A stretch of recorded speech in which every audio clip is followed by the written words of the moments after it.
مسلمانوں کے انحطاط اور زوال کی کئی وجوہات ہیں جن کی بنیاد پر وہ معاشی، معاشرتی، ثقافتی اور دیگر علوم اور فنون میں باقی اقوام سے بہت پیچھے رہ گئی ہے۔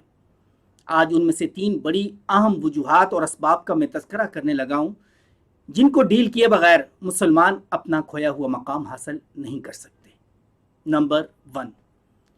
سائنسی علوم سے دوری اور بے اعتنائی۔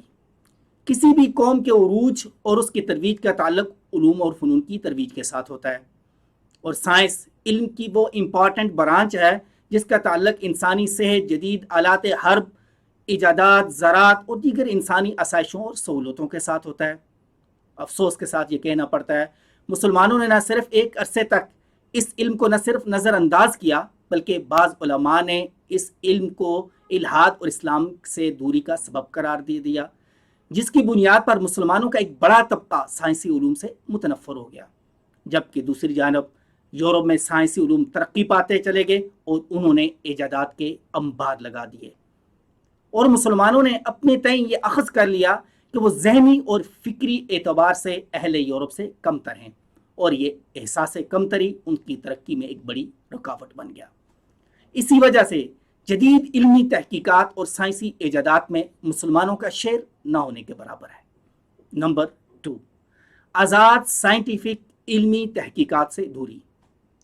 شاید کہ صدیاں گزر گئی ہیں کہ مسلمانوں میں کوئی ایک ایسا مجتہد نہیں پیدا ہو سکا جس پر ہر عام اور خاص نے اعتبار کیا ہو، نہ ہی کوئی فلاسفر، ادیب اور نہ ہی کوئی اکانومسٹ۔ اس کی بنیادی وجہ شاید کہ کفر و الحاد کے وہ غیر ضروری فتاوی ہیں جو کسی بھی نئی سوچ اور نئی آواز کے اٹھنے پر لگا دیے جاتے ہیں، جس کی وجہ سے کوئی بھی سوال کرنے اور فکر کا اظہار کرنے اور اپنے رائے کا اظہار کرنے کی جرات نہیں کر سکتا۔ اس وجہ سے شاید کہ مسلمانوں سے فکری آزادی چھن کر رہ گئی، حالانکہ اسلام نے صرف چند عقائد کے علاوہ ہر چیز پر غور اور فکر کرنے کا درس دیا ہے۔ اسی وجہ سے صدیاں گزر گئی، کوئی ابن خلدون، امام رازی اور غزالی جیسا پیدا نہیں ہو سکا،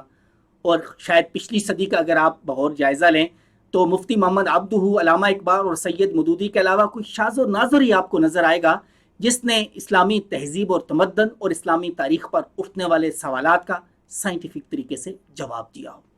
اس لیے کہ جب کسی فرد یا کسی قوم سے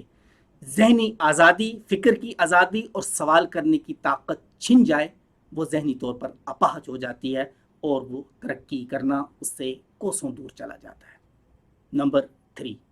مسلمانوں کے باہمی اختلافات اور تفرقہ بازی۔ خواہ کوئی فرد ہو، فیملی ہو، کوئی معاشرہ ہو یا کسی مذہب کے پیروکار،